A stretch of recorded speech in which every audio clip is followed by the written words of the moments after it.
Alright, ladies and gentlemen, welcome to your favorite chess journal YouTube channel. I hope everyone is doing great. And today, let's continue with the um, series of games that we review and analyze them. Today, I'm going to review some games that I have played online yesterday, but for some reasons the live recording didn't work out, so now here I am and reviewing the games with you guys. And it was here on Leeches, and the time control was, if you, I don't know if you can see it, is it was 5 minutes with 3 seconds increment. All right, so let's dive in. The first game I played with the black pieces, and my opponent, you cannot see here, I have cut it out for the sake of magnification. My opponent's rating was 2192, and the game started with my opponent playing d4, and in response I played d5, and he developed knight f3. Playing knight f3 is cool. I mean, like, they have got options to play like here, uh, or develop this dark square bishop here, like Queen's Gambit, or even in the Catalan. I mean, so they are not basically showing their cards. So in these kind of setup, I mean, I do not recommend playing the anti-London system, the Chinese counter gambit straight away, although that is playable, and I myself have played the anti-London system setup against this kind of setup, the Queen's Pawn game or Queen's Pawn opening. Uh, anyway, our opponent, I mean, after I developed my knight to f6, they now played bishop to f4.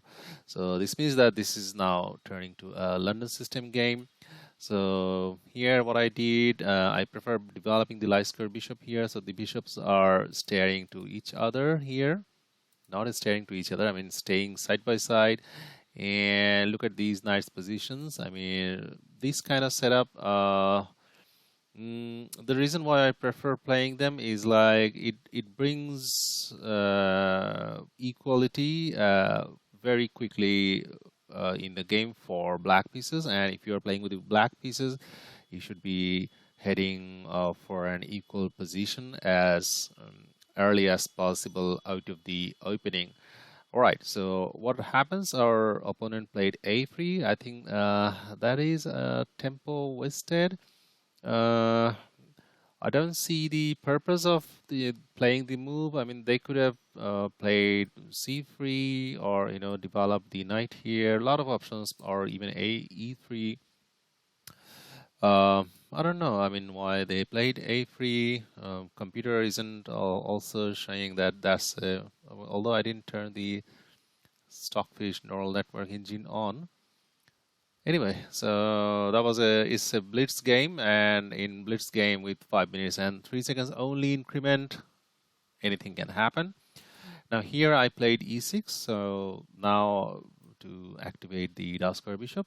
Maybe there's a reason why they played a3, that the dark square bishop might come here and give a check, but then again, playing c3, that's the move they wanted to play anyhow. All right, e3 now. And we play bishop d6 because of the reason that this bishop is quite annoying.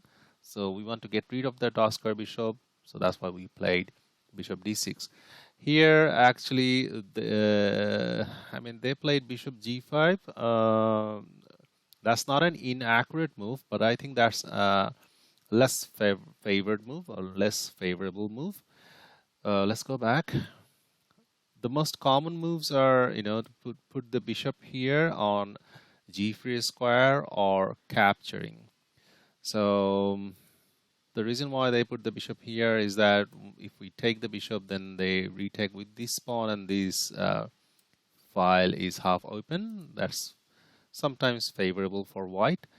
And if they capture this dark square bishop, we've got a couple of options to take with the queen, or to take with the pawn. The most accurate one is to take with the pawn to gain central control. All right, that's just um, for the note. You guys can remember those things.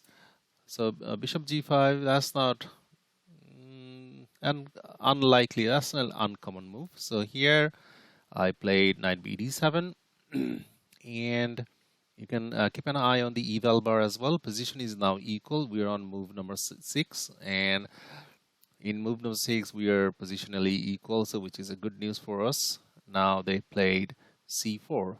So the purpose of that move is definitely to maybe play here and make our dark square bishop look kind of stupid, as well as grabbing space in our camp. So that's as a bona fide subscriber of this channel, you guys already know that we do not like any of their pieces in our territory. So we need to get rid of these pieces, and we do not want to allow this piece to further penetrate in our camp. This is our from this point in time, our territory is actually starting.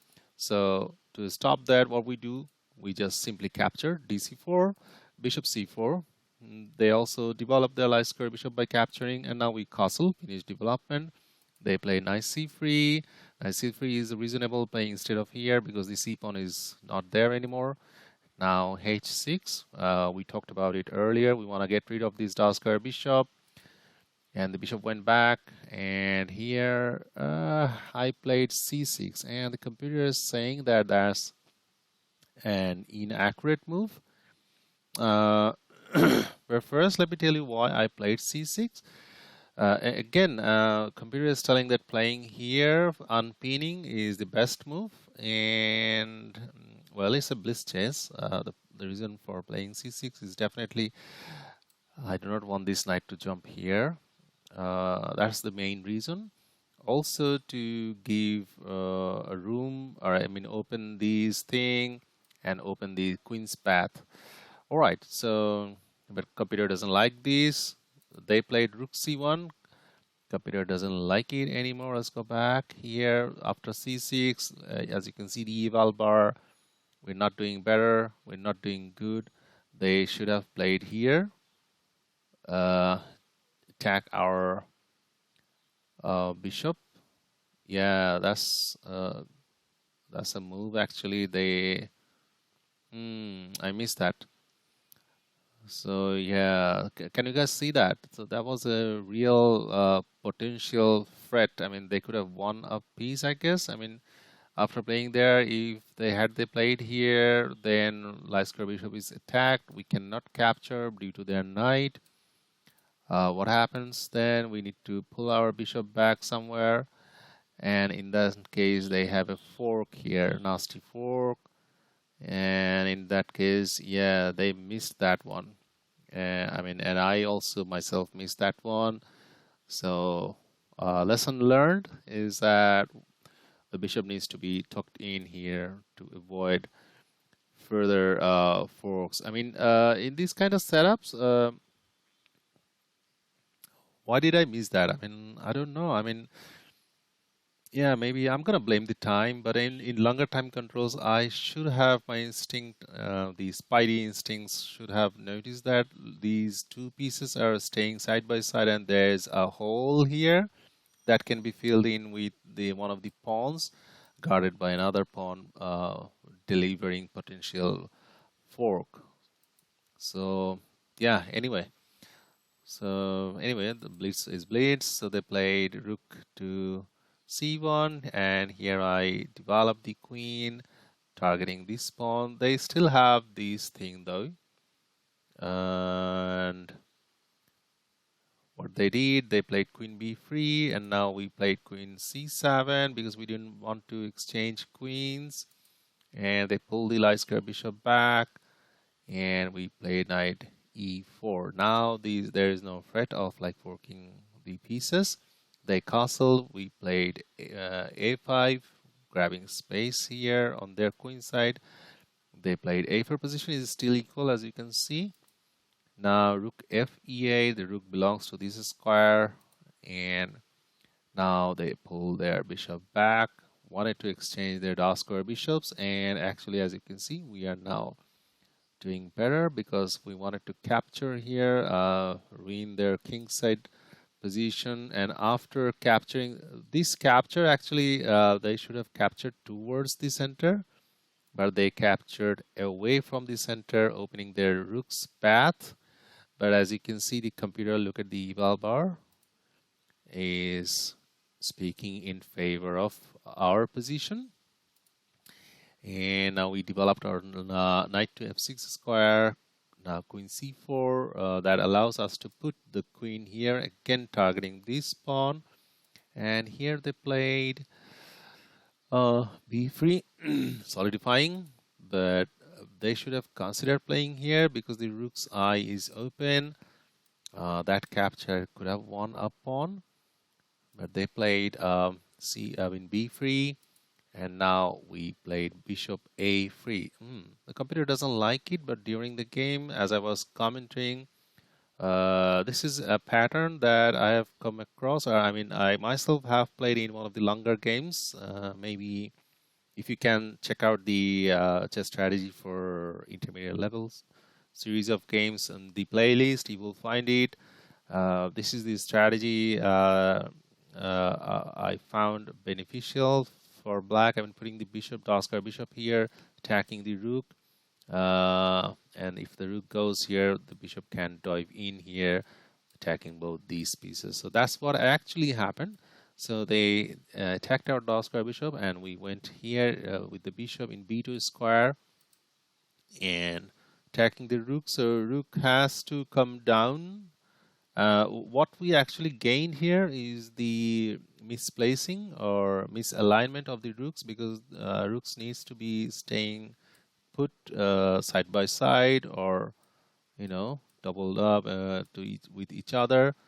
So that is actually a little positional victory we achieved. Now our bishop is attacked. So what we do, we just exchange with their knight, and they retake with the queen. Now we dived in the center.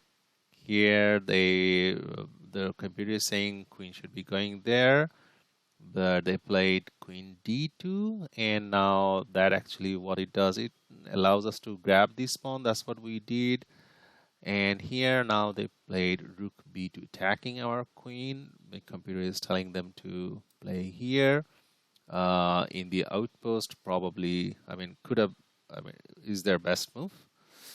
So here this pawn was unguarded, took this pawn, and the queens are gone. Rook is being attacked, so rook is on c1 square.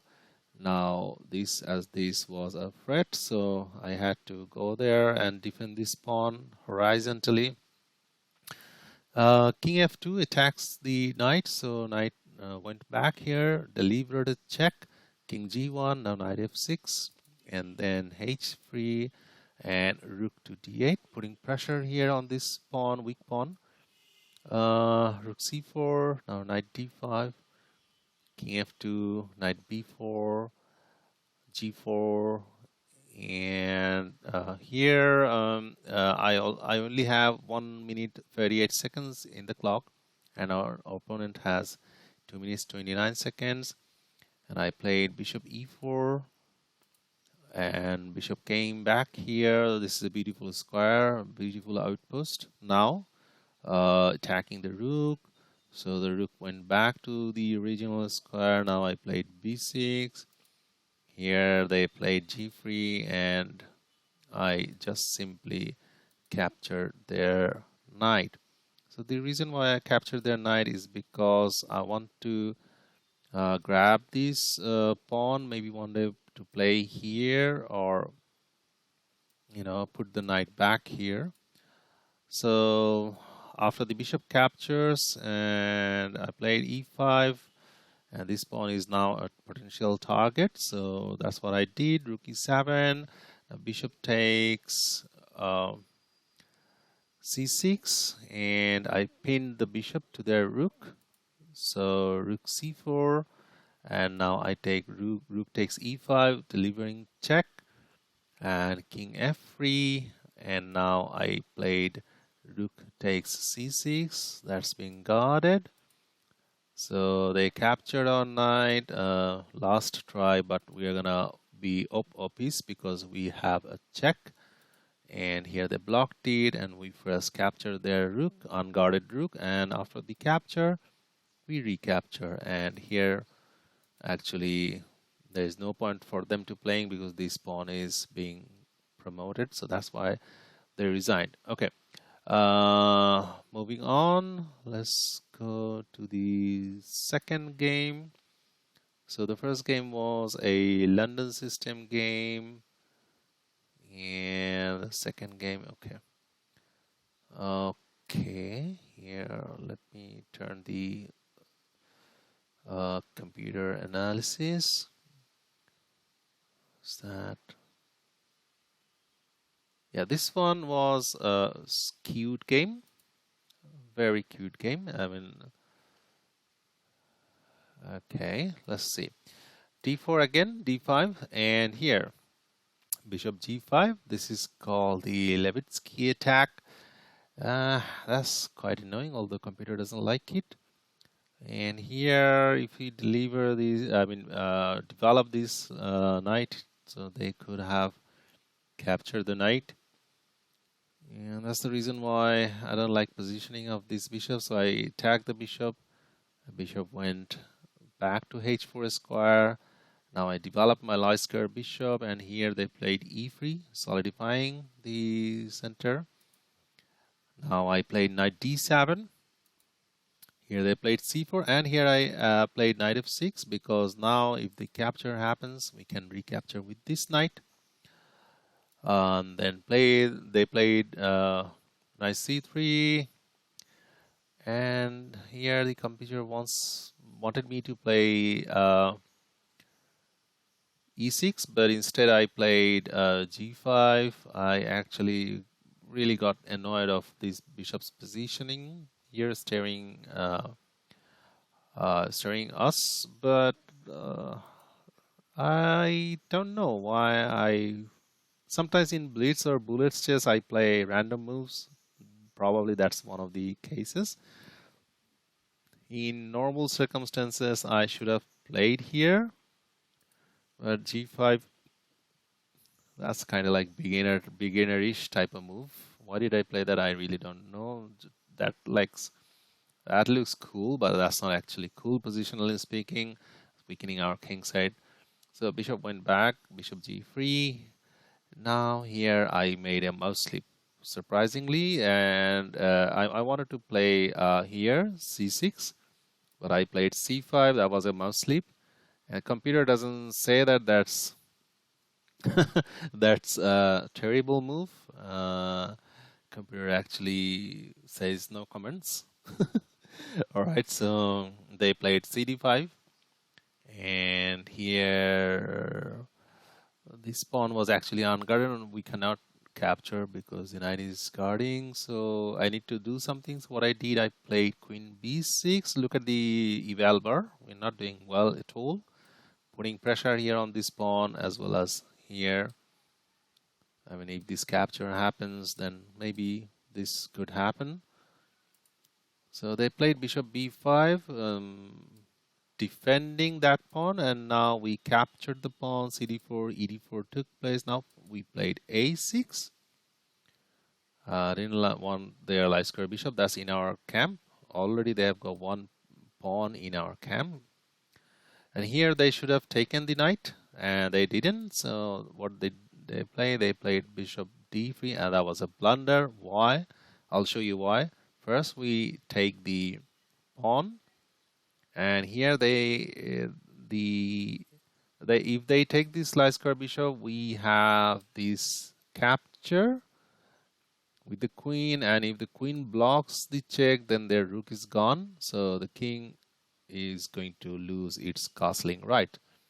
So to avoid all this thing, what did they play? They played another blunder, rook c1, and look at the eval bar. We are winning now. We just simply captured their light square bishop, and they cannot capture our light square bishop because the rook is on pre. And what else? So that's just like a piece up. So the opponent resigned. With the same opponent, then we had a rematch. And this is the second game with the same opponent. Let's keep on, put the analysis on. By the way, we can see here we made 2 blunders, they made 3 blunders. That's not good actually. Okay, so here we opened with d4 as usual. They played b6. So okay, this kind of setup, e6 b6 or b6 e6, these are called English defense, and here this allows us to grab the center. English defense is I don't know, if you're a beginner level player, I could tell that you can give it a try. But if you're an advanced, intermediate level player, I do not recommend playing e6 b6 setup, the English defense. Or if you want to play these, then you should be knowing the Fury, because this is this opening gives white very easy game to play, easy development. That's what I'm doing. Nothing fancy, just developing pieces, putting this king into safety, piece developments, and now e6, b6, g6, d6, kind of like hedgehog setup or the hippo setup, where these pawns do not cross this rank. And here they played a6, now a5, poking their pawn structure. Here they played b5, but that's a mistake. As you can see, the computer wanted them to shadow their dark square bishop. Now here I played c4, because the reason why I played c4 is that I have already developed myself and castled, so I needed to create initiative or initiate an attack. So here queen side is the way out, because king side is, I want to pawn storm their queen side. So c4, that's what I played, but computer is telling me to play in the center. I didn't see that one, c4. And then they played b4 here.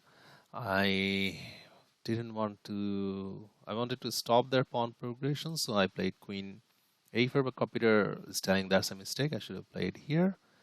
As you can see, the arrow, bishop f4.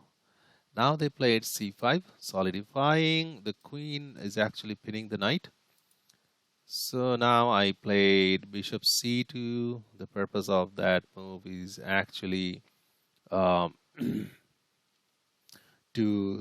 excuse me, to stop this pawn progression somehow, and keeping an eye on this capture, as well as I want to develop the knight. I wanted to develop the knight, or maybe come here if the rook is, if the queen is being attacked, so the queen can go here.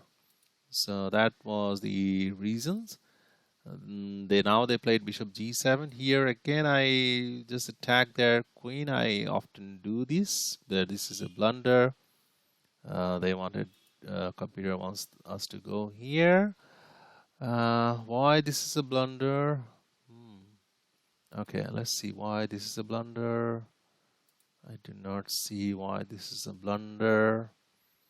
Computers don't tell you why that's a blunder, so that is unfortunate of us. Okay, now the queen was attacked, so queen came to c7 square, and I pulled the bishop back because I needed to keep an eye over here.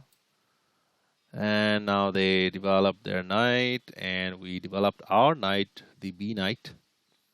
They castle, and I played e5. That was a blunder. I mean, I was during the game, and it's already 1 minute 56 second, and they have 2 minute 54 second. I was running short of time, and I wanted to play something. I wanted to play something because here, as you can see, our position is not in the eval bar. White is not doing good. So here I sometimes in shorter time controls, I mean bullet and blitz chess, I imply one of these strategies that's called complicate the position. That's what I wanted to do. So I've played e5, and why I played e5, because I wanted my opponent to think and waste a bit of time here on the clock, and that's what actually happened. So they were 2.54, I mean 2 minutes 54 seconds, and after the capture on the clock is showing 1 minute 43 seconds, and we are 1 minute 56 seconds. So we gained a lot of time here on the clock. Now we simply captured here, and they attacked our queen, but that's actually a blunder because now we won a pawn. That pawn was unguarded. The rook is now attacking our queen. We pull the queen back. All the computer is telling to go there. Anyway, so knight f5, and we now solidifying everything here on the queen side.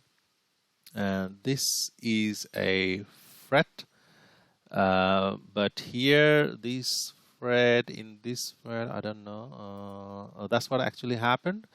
And how do we save the knight and as well as save the queen? By simply putting the knight here. That's what we did. And now knight took the bishop, dark square bishop. We captured with the pawn. Here position is now equal. We are not playing well. The only thing the only strategy we have implied here by complicating the position is gaining time on the clock, and we are putting a lot of pressure on the opponent, on our opponent with the clock. So here we captured with the knight, but taken with the bishop was better anyway. And now here this was the blunder, and we played knight to d6. And here the opponent played another blunder, e5, because they only had 8 seconds. Now we had more than a minute. Captures here. This knight is glued.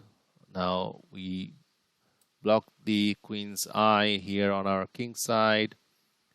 What was tried? Rook f d8. Now rook a d1, knight f6, rook f1, rook d7. I was aiming for this square, and king h1, tucking the king away out of any diagonal checks. So rooks were doubled up, and I won the pawn. Here the knight came to h5. Now queen to d5, try looking for exchanging queens, queen c7, and e5, and won on time. So let me go back and see what was the last game. Yeah, so the last game was cool. It was the Caro Kann defense game. Haven't been playing Caro Kann defense with you for you guys, and here the opponent was 2200 rated, and we are 2300 rated. It was a cool battle, albeit we did not make any blunder, and they made a couple of blunders.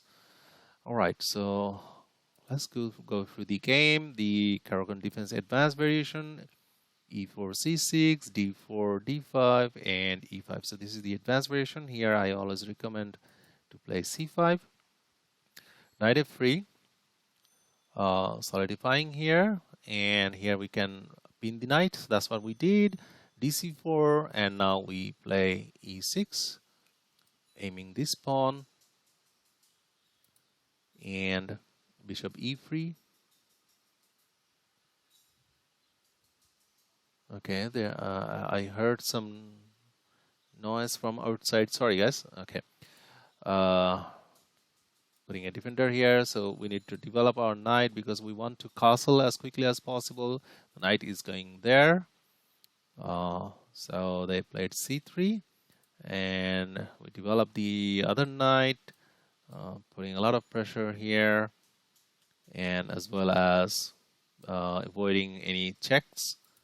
So knight bd2, knight f5. We wanted to go there anyhow, anyway. Bishop d4, solidifying structure, but I don't like that one.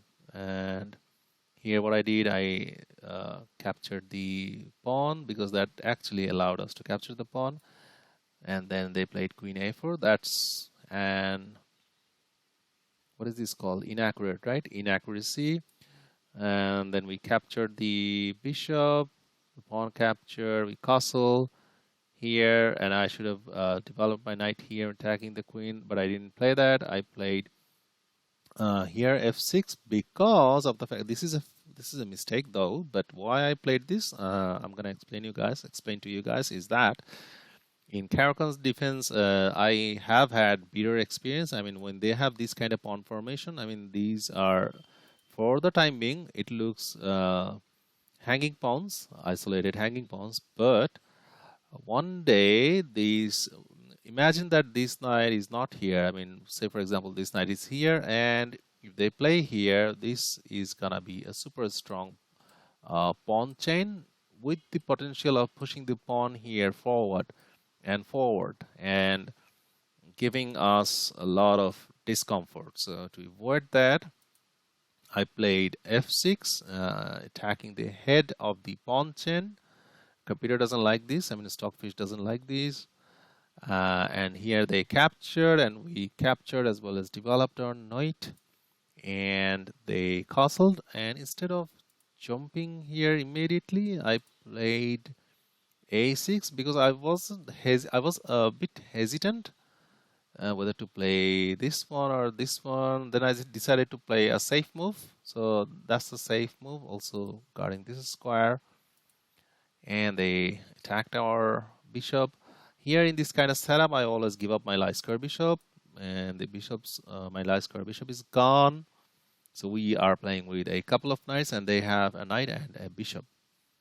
And now I played b5, attacking their queen, queen b3, and only now knight e4. So this knight is super strong here in the center. And they needed to play this one to get rid of our knight, bishop d3. Now we played queen f6, attacking this pawn. And they played rook a e1. The purpose of that move is obviously when this transaction happens, they're gonna win this pawn and maybe attack here, the piece that captures. So I played knight f d7, knight f d6, sorry, to recapture like this or guard the pawn like this. So the capture took place. Bishop takes e4, and we captured with the knight and rook e2.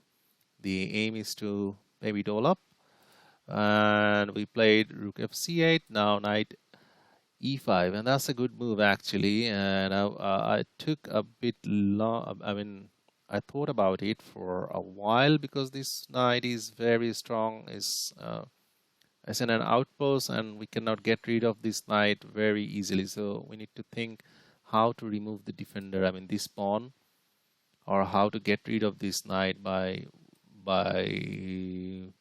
placing our knight somewhere, maybe here and then here and here. That's gonna take a lot of tempo. So I played h6 first because of the fact that I wanted to give breathing room for our king had he been attacked. Rook f e1, they doubled up, and king h7. Why I played that move, I don't know. I forgot. Okay, Queen D3, and then now I played King G8 again because this knight is pinned, and the capture could have happened. Okay, and now knight G4. Okay, that was a good news for me. Although the val bar is showing that white is doing better. But I was greatly relieved to see the movement of this knight from this square. It is attacking the queen. All right, I can see, but the knight is not here anymore, so I don't have to worry about getting rid of the knight from this square. So I played queen f5, although playing the queen here was even, I guess, even better. And now they played queen e3. And that's a triple power. Maybe they're anticipating that our knight might move one day somewhere and they could capture this pawn. Okay, so we played h5, attacking that knight. So the knight came back again here, and now we played h4. Okay. During this time, actually, I again implied the same strategy, trying to complicate the matter. That's the reason why I played h5. I wanted to let the opponent think. And here, if I go back, here they spent 25 seconds to think for the next move, and they played this mistake because now the knight is here and super strong, super glued here. This is an outpost. And our knight, look at our knight. This is better than their knight. All right. So they played rook f2. And now we, now we played rook c7. And here, instead of going there, that's a blunder they made. And we doubled up. And rook d2 was played again. Rook c1. Was trying to get rid of one of their rooks. Now they played knight f2. Now I played here rook 8 c4. It was a positional game anyway. Now after rook d1, we needed to get. We now definitely need to capture one of the rooks. So we took the rook d1, the rook c2, putting pressure here and here. Now rook d2 here, actually that was a mistake. Instead they should have played here. Captures, and then now that allows us to play queen b1. The knight blocked, and we won another pawn. Here queen e3, our opponent only had 9 seconds, we had 20 seconds. And I took advantage, of that. And then queen c4, queen takes e6, that's a check. So I was thinking that whether they are looking for perpetual, but when we play king h7, there is no perpetual anymore. And now they pull the queen back. Why? Because there is a checkmate threat they need to address after this check here, and then here, that's a checkmate. So the queen goes back, and now we won the second pawn here. Now we've got 1, 2, 3, 4, 5. They've got 1, 2, 3, 4 pawns. So after here, I should have gone here, but I found a tactic, queen d2, because a tactic that is, that's gonna simply take a bit of calculation, and they only had 6 seconds, we had 11 seconds. So I took advantage of that, because if the queen takes our queen, we have this check and winning the queen back, and our knight is actually free to move a lot of squares than their knight. Our knight is, positionally speaking, placed better, and their next move, they made a terrible blunder. They forgot that their queen is unguarded. So that's the final blow and end of the game. So that was a cool game actually. And so I'm gonna stop here. So thank you guys for tuning in. Those of you who are new to this channel, please consider subscribing. And those of you who have already subscribed this channel, I cannot thank you guys enough. You guys are my hero. So till the next time, take care of yourself. Bye bye.